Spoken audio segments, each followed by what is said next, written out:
앞에서 우리는 이 라플라스 트랜스폼을 이용해서 미분 방정식의 해를 구하는 그런 과정을 수행하던 중에 이 라플라스 트랜스폼 그 함수가 좀 복잡할 경우에는 우리가 컨볼루션 방법을 이용해서 그 복잡한 함수를 두 개의 그 라플라스 트랜스폼 함수의 곱으로 이렇게 만든 다음에 각각에 대해서 인버스 트랜스폼을 이용해서 원함수를 구하죠.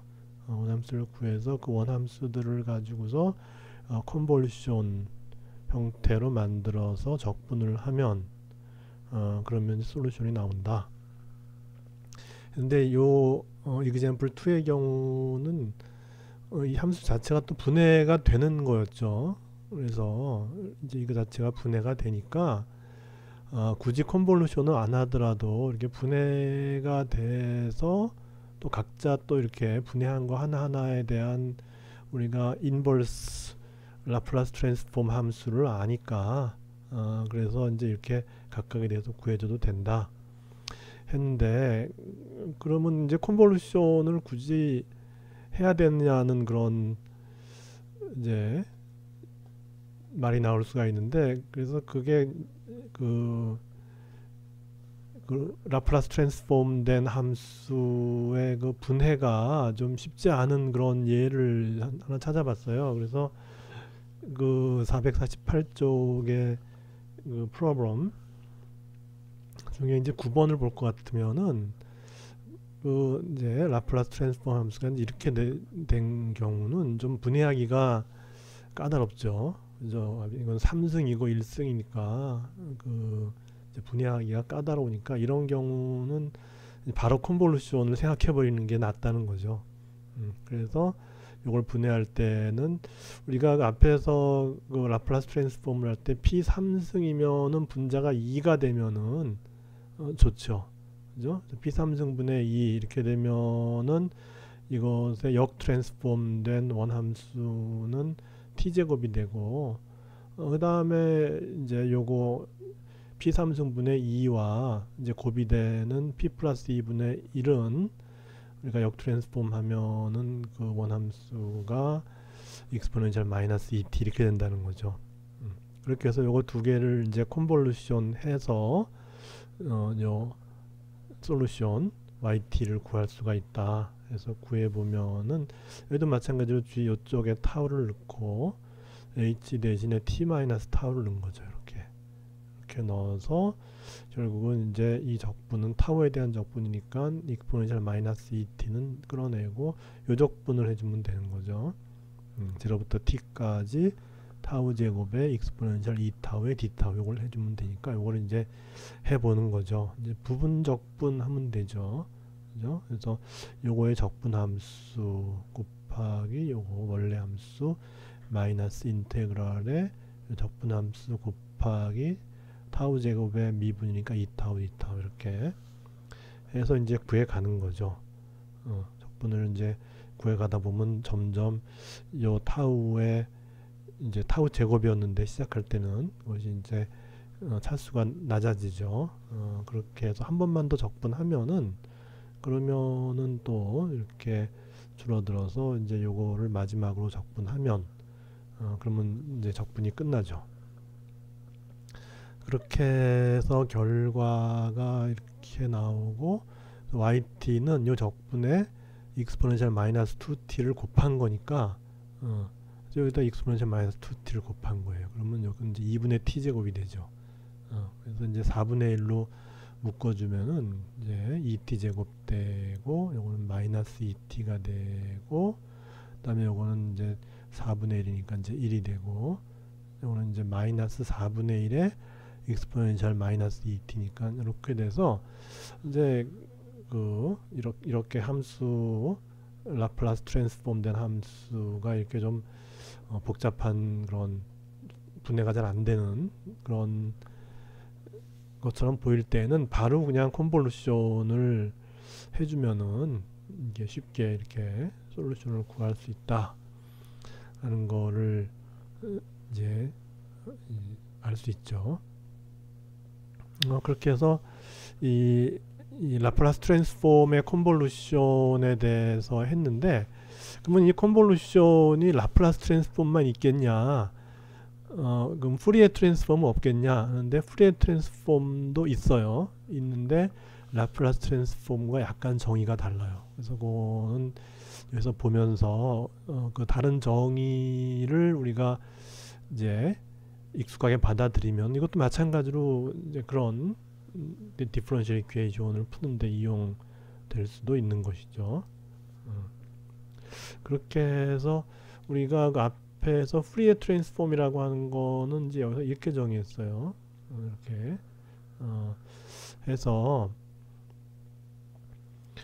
그 f1이라는 함수는 이제 원래 함수죠. 원래 함수에 이제 프리에 트랜스폼을 해서, 그리고 여기서 요 v에 대한 적분을 해버리면은 이제 알파의 함수로 g1 알파가 나오고, 그 다음에 이제 또 하나의 이제 다른 어떤 원함수를 마찬가지로 프리에 트랜스폼 해서 이제 이렇게 프리에 트랜스폼 된 함수가 나왔어요.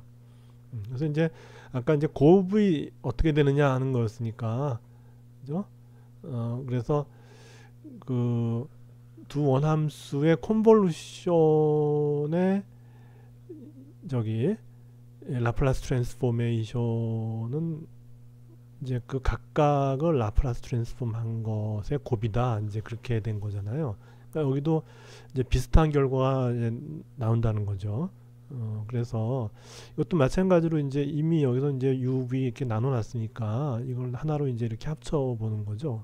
이렇게 하나로 합쳐보고, 그 다음 합친 다음에 어떻게 되죠? 아까 앞에서 라플라스 트랜스포메이션 할 때 요거를 다른 변수로 취하죠. 그래서 앞에서는 t로 했는데 여기 이제 x로 이렇게 해서 여기서 이제 v를 갖다 없애고자 하는 거니까, 그래서 dx는 dv, 그때 이제 u는 일단 이제 콘스탄트로 놓고 보는 거죠. 이렇게 되면은, 그리고 이제 요 익스프레션은 어떻게 되냐면은 요 u 플러스 v가 x니까 x가 되고, f1의 v라고 하는 거는 x 마이너스 u 이렇게 되고, f2의 u의 dx du, dx는 dv나 마찬가지니까, 그래서 이렇게 되고, 이것도 마찬가지로 이제 x를 나중에 하는, 이제 이렇게 x를 나중에 이렇게 적분하는 그런 상황을 만들면은 이 안쪽에 이렇게 그 나중에 그 x 적분하는 것에 인테그란드가 되는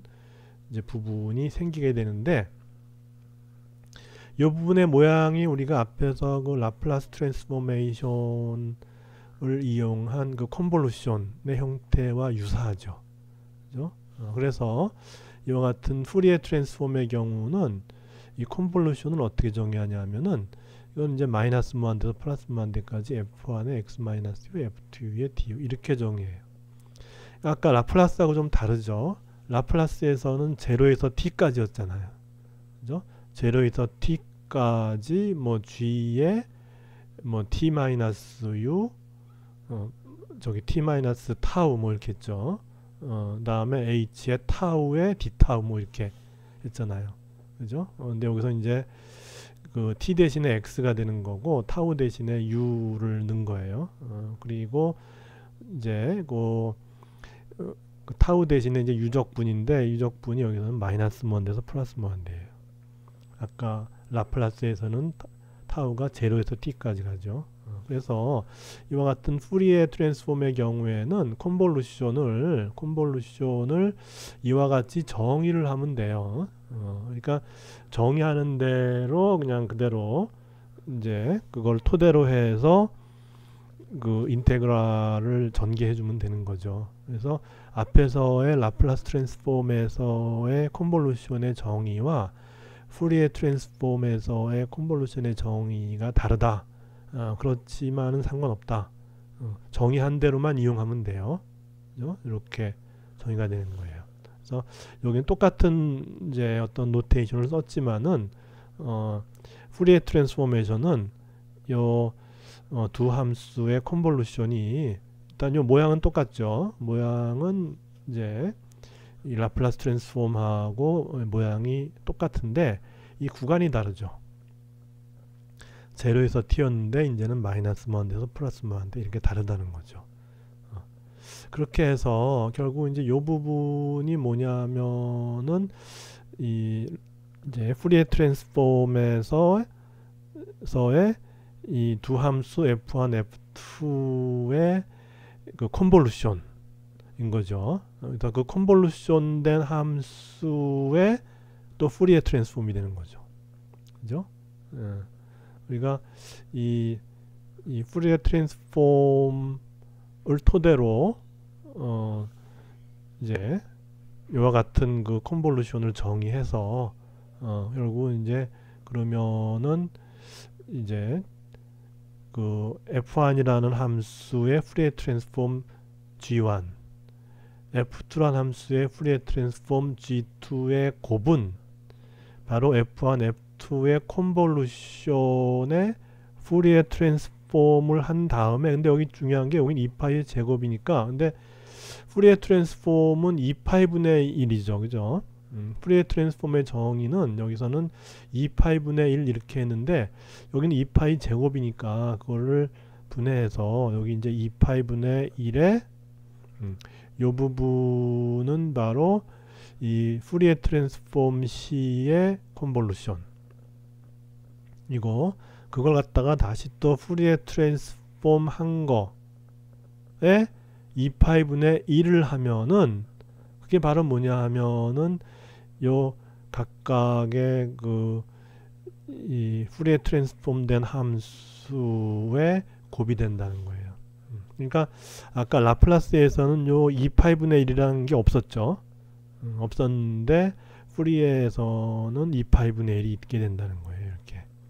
그래서 여기 이제 이걸 보면은 결국은 두 원함수 f1과 f2의 ফু리에 트랜스폼의 이 저기 2파이분의 1을 하면은 그죠? f1과 f2의 그 컨볼루션 된 함수의 ফু리에 트랜스폼 한 결과에 2파이분의 1을 곱해주면은 그러면 요 f1과 f2 각각의 ফু리에 트랜스폼 된 함수의 곱이 나온다는 거죠. 이게 된 거예요. 그래서 이걸 다시 정리하면은 요 ফু리에 트랜스폼을 갖다 F로 썼어요. 아까 라플라스 트랜스폼은 L로 했으니까 여기서 이제 그냥 F 하면은 이제 ফু리에 트랜스폼으로 보면은 그래서 F1, F2 두 함수가 있는데 두 함수의 이 컨볼루션을 ফু리에 트랜스폼 했어요. 그래서 그 결과는 뭐냐면 각각 함수 f1과 f2 각각의 함수의 ফু리에 트랜스폼 한 거에 곱에다가 2파이를 곱해줘야죠. 그렇게 된다. 그래서 아까 라플라스 트랜스폼의 경우와 2파이만큼 차이가 나는 그런 상황이 되는 거죠. 그래서 이제 결국은 그 두 함수의 컨볼루션의 ফু리에 트랜스폼은 두 함수 각각의 ফু리에 트랜스폼한 함수의 곱에 2파이를 곱해준 것과 같다. 이렇게 되죠. ফু리에 트랜스폼의 경우는. 그렇게 해서 이제 그런 이 라플라스 트랜스폼과 ফু리에 트랜스폼에서의 그 차이점은 일단 이 정의가 좀 다르고, 그러니까 아까 라플라스에서는 0부터 t까지였는데 컨볼루션이 이 ফু리에 트랜스폼에서는 우리가 원래 ফু리에 트랜스폼의 경우와 마찬가지로 마이너스 무한대에서 플러스 무한대까지 이렇게 해서 컨볼루션을 정의하고, 그래서 그렇게 컨볼루션 된 함수의 ফু리에 트랜스폼을 한 다음에 그걸 딱 2파이로 나눠주면은 그 함수 f1, f2 각각의 ফু리에 트랜스폼 g1, g2의 곱과 같다 하는 것이죠.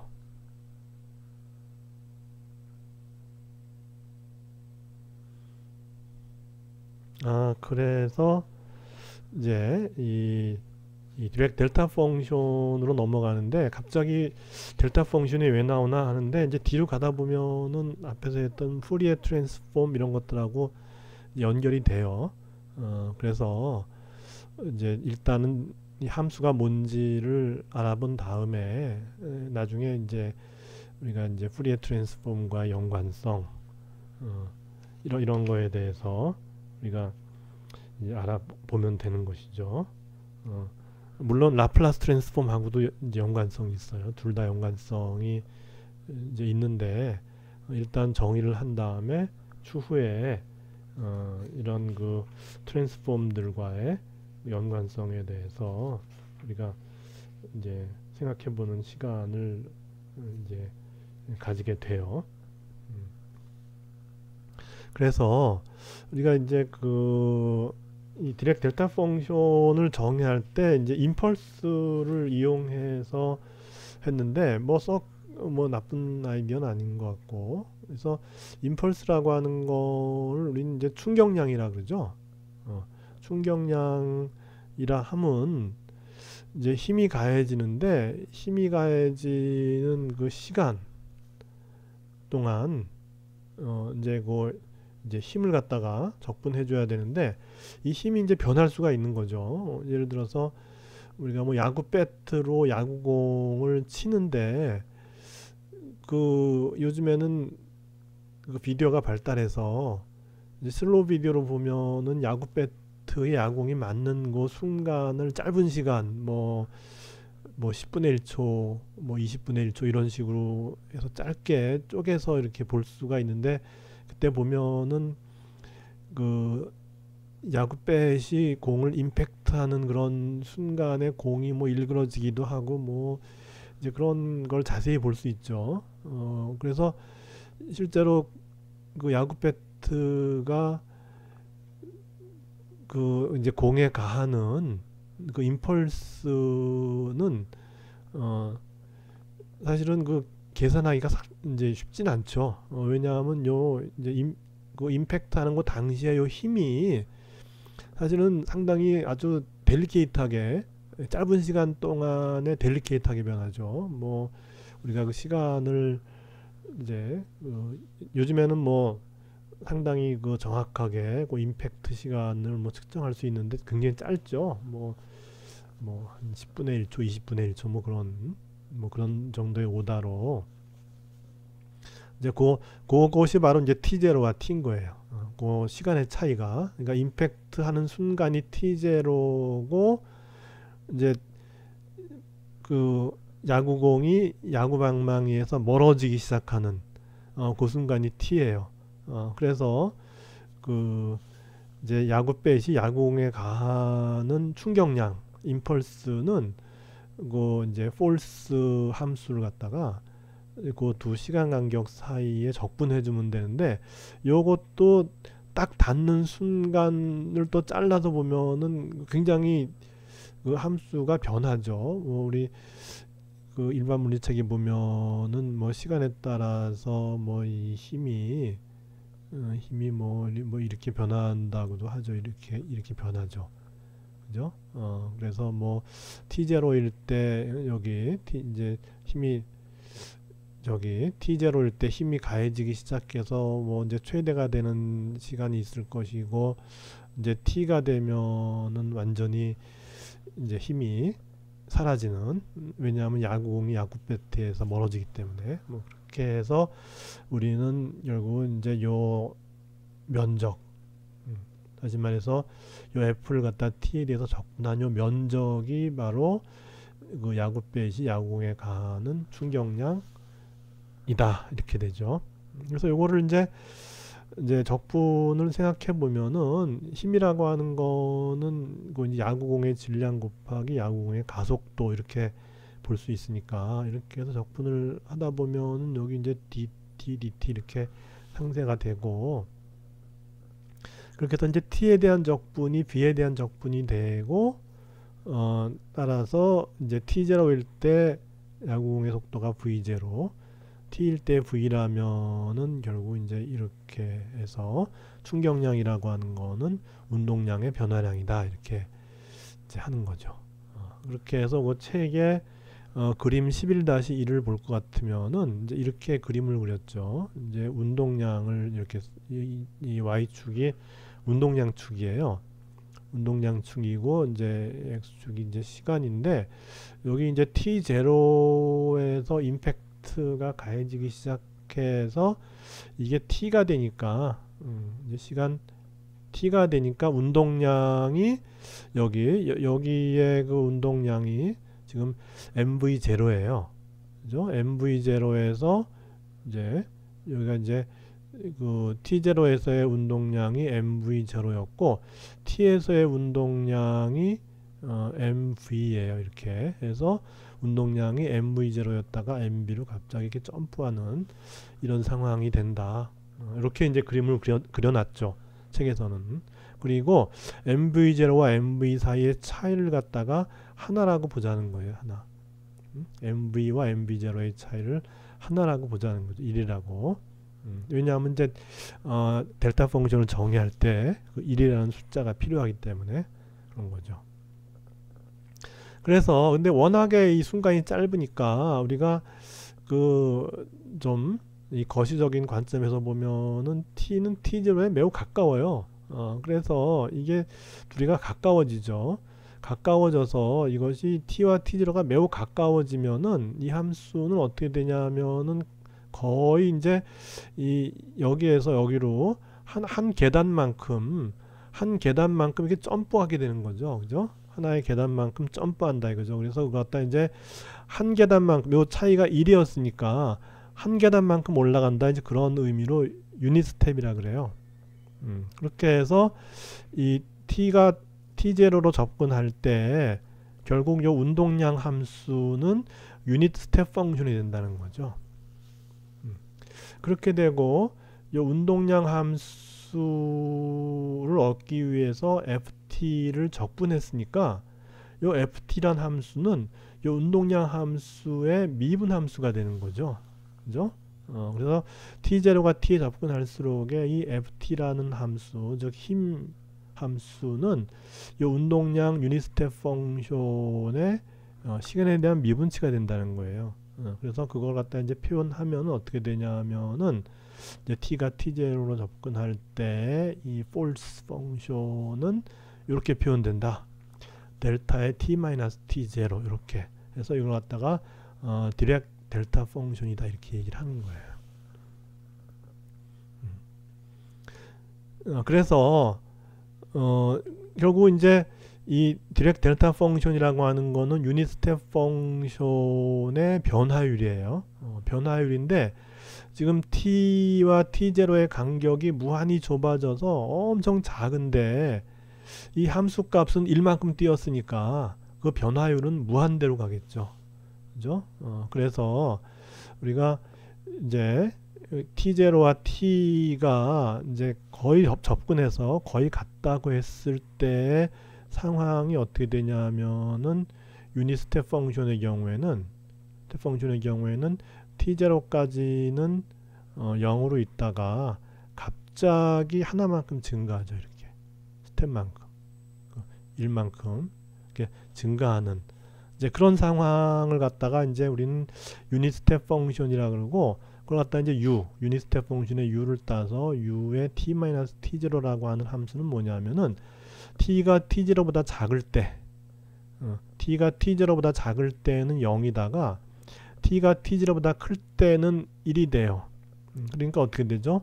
불연속 함수죠. 우리가 앞에서 우리가 뭐 이 저기 푸리에 시리즈 뭐 이런 거 할 때 그때 그 이제 불연속 함수 이제 그런 거죠. 그렇게 되는 거예요. 그래서 그러면 이제 이 델타 펑션은 요 스텝 펑션의 이 변화율이니까 요 스텝 펑션을 프라임 다시 말해서 t에 대해서 미분을 하면은 바로 델타 펑션이 나와야 되는 거예요. 근데 t가 t0에 무한히 접근하니까 델타 t가 이제 0으로 가는 거죠. 그래서 0분의 1이 되니까 그렇게 되니까 이 델타 펑션이라고 하는 거는 요 t0에서 이제 스파이크가 생기는 거죠. 스파이크가 생겨서 이 스파이크가 무한대로 가야죠. 그죠? 왜냐면 변화율이 t-t0는 0으로 가는데 분자가 1이니까 그죠? 0분의 1 이렇게 되니까 이제 무한대로 가는 이제 그런 함수가 바로 델타 펑션인데, 이 델타 펑션을 처음 제안한 사람이 디렉이라는 사람이에요. 디렉. 그래서 이 사람의 이름을 따서 디렉 델타 펑션이라 그러고, 이 유닛 스텝 펑션은 그 이전에 이제 살던 사람이 제안을 했는데 두 사람의 생물 연도는 겹쳐요. 그리고 둘 다 잉글랜드에 살았어요. 그러면서 이제 헤비사이드의 이제 말년에 디렉이 태어나서, 이제 디렉은 이제 굉장히 그 우리 저기 80년대까지 생존했으니까 이제 어떻게 보면은 우리 시대에 이제 살았던 그런 분이라고 볼 수 있고, 그렇게 해서 이 양반이 이제 이런 걸 만들었는데, 이 헤비사이드 함수가 고전에 만들어져서 결국 이제 이 헤비사이드 펑션을 이용해서 이 폴 디렉이 이제 그 델타 펑션을 이제 착안을 해낸 거죠. 그래서 요와 같은 그 스텝 펑션의 미분 하는 함수를 갖다가 우리가 이제 델타 펑션을 이렇게 하자 해서 만들어냈고, 대단한 사람이죠. 이렇게 이제 펑션을 나름대로 만들어내서 이게 이제 나중에 뭐 양자역학이나 전자기하에 굉장히 많이 이용되죠. 그리고 이 양반은 뭐 젊은 시절에 뭐 중국에서도 좀 살았고, 근데 그 이제 살던 시기가 1930년대 이럴 때, 상당히 그 좀 혼란 시기에 중국에 살다가 결국은 뭐 전쟁이 두 번 뭐 이렇게 이제 거쳐 가잖아요. 그러면서 미국에서 이제 말년을 보냈는데, 이 양반이 미국에 있으면서는 또 이 양자역학 쪽에 상당히 그 이제 많은 연구를 했는데, 가장 그 대표적인 것이 상대론적인 양자역학이에요. 그래서 우리가 그 이제 양자 현상을 보여주게 되는 그런 뭐 전자 같은 작은 그 미립자들이 속도가 매우 빨라졌을 때, 그럴 때는 과연 슈레딩거 이퀘이션이 그 행동을 설명해 줄 수 있느냐를 봤더니 조금 차이가 나더라는 거죠. 오차가 있는데 그 오차는 상대론을 이용해서 보정할 수 있다.